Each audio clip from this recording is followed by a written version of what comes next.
Hello বন্ধুরা, আশা করি আপনারা সকলেই ভালো আছেন। আজ আমার কাছে এসেছে হোন্ডা হর্নেট। আর এই গাড়িটার যে সমস্যা নিয়ে এসেছে সেই সমস্যাটা হলো সামনের হাইড্রোলিকের অয়েল সিল কেটে যাওয়া। তো আপনারা দেখতে পাচ্ছেন হাইড্রোলিকের অয়েল সিল কেটেছে এবং বাইরে কতটা অয়েল এসেছে। তো দুটোই কেটেছে, আমি দুটোই পরিবর্তন করব। তো এই হোন্ডা হর্নেটের এক একটা অয়েল সিলের দাম কত এবং অয়েল সিল বক্সের সঙ্গে কি কি দেওয়া থাকে এবং এক একটা হাইড্রোলিক অয়েলের মেজারমেন্ট কতটা হওয়ার প্রয়োজন আমি আপনাদেরকে এটা দেখানোর চেষ্টা করব। যেসব বন্ধুরা নতুন কাজ শিখছেন এবং যাদের কাছে হোন্ডা হর্নেট গাড়ি আছে তারা একটু স্কিপ না করে পুরো ভিডিওটা দেখবেন।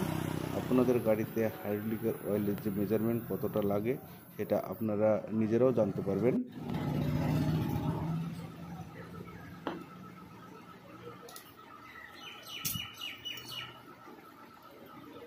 নিচে যে এলাঙ্কি নাট দিয়ে টাইট করা থাকে আমি সেটা আগেই খুলে নিয়েছি। এবার শুধুমাত্র পাইপটাকে বাইরে বের করে নেব।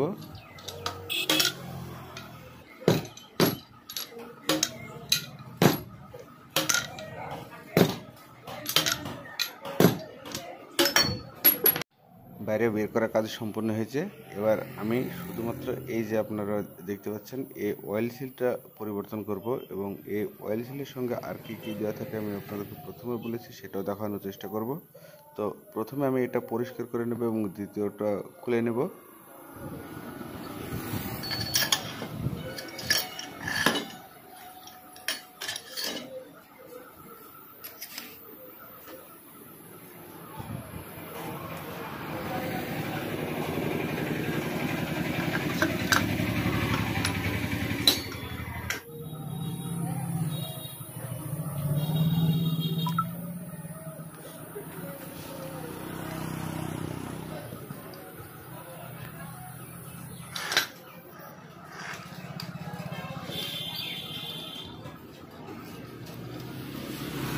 প্রথমে আমি এটাকে টাইট করে নেব এবং একই পদ্ধতিতে দ্বিতীয়টাকেও সেরে নেব।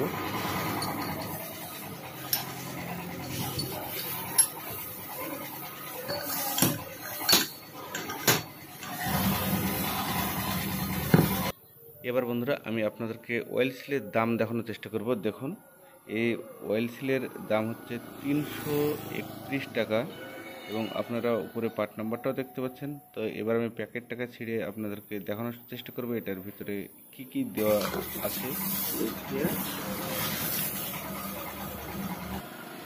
এবার আপনারা দেখতে পাচ্ছেন তিনটে জিনিস প্যাকেটের ভিতরে দেওয়া আছে, একটা অয়েল সিল, একটা লক এবং একটা ডাস্ট গার্ড।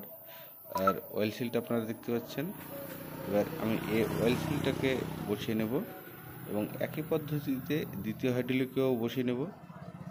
তো দেখুন এদিকটা নিচের দিকে বসবে এবং এদিকটা উপরে আমি বসিয়ে নেব। দেখুন আমি টুলসের সাহায্যে বসানোর চেষ্টা করব।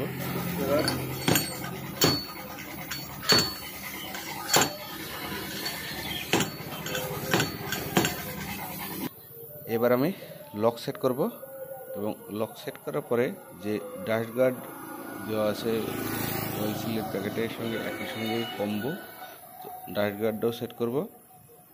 এই সেট করার কাজ হলো। এবার আমি ডাস্ট গার্ডটাকে দিয়ে নিলাম। এরপর আমি আপনাদেরকে দেখানোর চেষ্টা করব হাইড্রোলিকের অয়েলের যে মেজারমেন্টটা সেই মেজারমেন্টটা কত করে হয়। আসুন দেখুন, একটা পাইপে হাইড্রোলিকের অয়েল মেজারমেন্ট করতে হবে 320 ml করে। আমি এবার 320 ml হাইড্রোলিকের অয়েল নেবে নেব এবং একটাতে দিয়ে দেব এবং একই পদ্ধতিতে দ্বিতীয়টাতে 320 ml আমি দেব।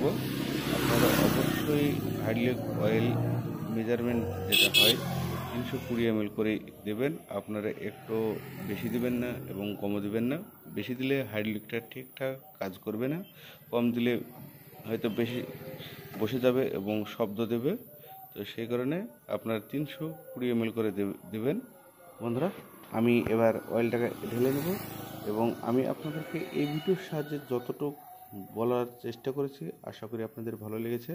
আর আপনারা যদি প্রথমবার আমার চ্যানেলে এসে থাকেন অবশ্যই আমার চ্যানেলটিকে সাবস্ক্রাইব করে রাখবেন এবং পাশে থাকা বেল ঘন্টাটাকে দাবিয়ে রাখবেন পরবর্তী ভিডিওর আপডেট পাওয়ার জন্য। তো আজ এই পর্যন্তই। ওকে, বাই দোস্ত।